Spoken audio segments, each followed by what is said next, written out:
Have you gotten so good at protecting your peace that people have started to feel like they need an appointment just to talk to you? I'm a recovering people pleaser myself, and I know this side of the work too.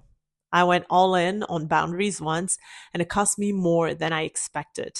I'll tell you exactly what happened before this video is over.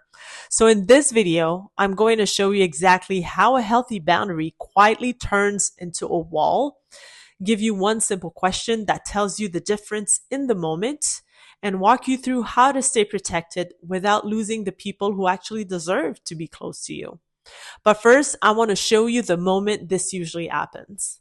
It's quiet, it's subtle, it's not dramatic. And if you don't catch it, you won't notice the distance until people simply stop calling. A boundary protects your peace, and a wall protects you from ever being hurt again. One keeps people out selectively, and the other keeps everyone out by default and calls it healing. But here's what nobody tells you when you start this work. The first year of setting boundaries doesn't feel like freedom. It feels like a whiplash, like a car accident. You spent years saying yes to everything. And the second you start saying no, it can feel so good, so protective, yet you don't want to stop. And you're not imagining how common this is. YouGov found that 93% of Americans regularly do at least one people pleasing behavior. 93%. So when you finally start saying no, of course it feels intoxicating. You're part of the majority finally coming up for air. Every no feels like proof you're finally healing. And that is exactly the moment it can turn into something else. Nobody warns you that the same nervous system that kept you silent for years can just as easily overcorrect and keep you sealed off instead. So you don't trade one problem for a cure, you trade it for a different version of the same fear, wearing a better and healthier looking outfit. So your nervous system does not know the difference between this person is dangerous and this person might disappoint me. Once you've been burned enough times by your own yes, your body starts treating every request like a threat. And that is not weakness. That's a nervous system trying to protect you the only way it knows how. Shut the gate before anyone gets close enough to hurt you again. And this isn't just a metaphor.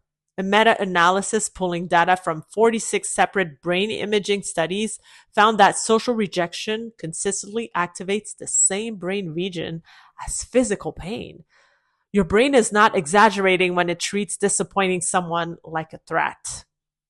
So here's the test. Before you say no, ask yourself one question. Am I protecting something or I'm avoiding something? Protecting sounds like this costs me more than I have to give right now. And avoiding sounds like I don't want to find out if this could hurt me. Protecting sounds like I need this evening to recover, and avoiding sounds like I'm not letting anyone that close again. So as you can see, a boundary is specific. It's about this person, this request, this moment, and a wall is general. It says no to everyone about everything before they've even asked. That's the tell. If your no would be exactly the same, no matter who is asking, it's not a boundary anymore. It's a policy. By the way, I want you to answer this one question in the comments instead of just thinking about it for 5 seconds.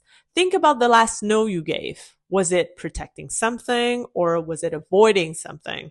Drop it below honestly, even if the answer makes you a little uncomfortable. This is what happens when you've lived at one extreme your whole life. You did all in for years. So when you finally push back, you go all out. Nobody teaches recovering people pleasers how to hold the middle, how to be warm and protected at the same time. So you pick the one you've never tried. Guarded. Guarded. This isn't just a family thing. It shows up at work just as fast. You used to say yes to every extra project, every last minute favor. Now you turn down things you'd actually be good for. Skip conversations that could help your career because saying no to everything feels safer than ever being taken advantage of again. That's the wall showing up with a job title on. And here's the part that stings. The people most likely to get shut out by the wall are not the ones who are draining you. They're the ones who were safe enough to be around when you finally worked up the nerve to test to the new boundary out. The safe ones get the practice reps, and practice reps done with a wall instead of a boundary start to look like punishment to the person on the other side of it. And this part is worth taking seriously. A 2024 study on close relationships found that as people become more avoidant, they share less. Each step up in avoidance cut the odds of opening up to the people close to them by 28%. A wall doesn't just cost you a friendship, it quietly cuts off the exact thing that would have kept it alive. I told you at the start this cost me something. Here's exactly what happened. I remember the exact time that this happened to me.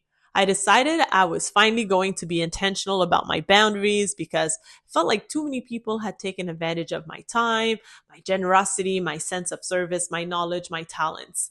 And I was completely in denial about one part of that story, that I was the one who had let people treat me like that for years. So I did what a lot of us do the first time we finally see it. Every invitation, every opportunity, every social activity, I said no. Every single one. And a few months later, I noticed something. I had stopped getting invited altogether. Word had gotten around that I never came to anything, so I just quietly came off the list. And I have to be honest with you, it did hurt. It made me feel some type of way, but that was the lesson. My boundary had gone so far to the extreme that it cost me a few friendships I actually wanted to keep. If there's someone who got shut out by your wall without meaning to, drop their initials in the comments. You don't have to explain the whole story, but just naming it is the first step. This isn't proof that you're bad at boundaries, though. It's proof that you're new at them. And every recovering people pleaser goes through a wall phase. It's not the destination, it's just the part right after the door finally opens when you're still figuring out how much to let back in. So here's what actually works. Before you say no, name what you're protecting out loud if you have to. I'm protecting my evening. I'm protecting this conversation from turning into a fight or an argument. If you can name it, it's a boundary. If all you've got is, I just don't want to, that's worth a second look. Not because you have to say yes, but because you deserve to know which one you're actually doing. And if the wall's already up, you don't have to tear it all down at once. Pick one person who was never actually the problem and let them back in on one specific thing just to prove to your nervous system that closeness doesn't have to cost you everything. That's the whole repair. One person, one small yes on purpose. You did not spend years disappearing just to build a life where nobody can reach you either. The goal was never distance, it was discernment. A wall keeps everyone out. A boundary lets the right people all the way in, and that was always the whole point of the return. This is the entire reason Radical Return to Self exists, not to teach you how to disappear more efficiently, but to help you come back on your own terms to the people who actually deserve to be standing on the other side of that door. What you allowed in, you can allow out, and what you shut out by mistake, you're always allowed to open the door to again.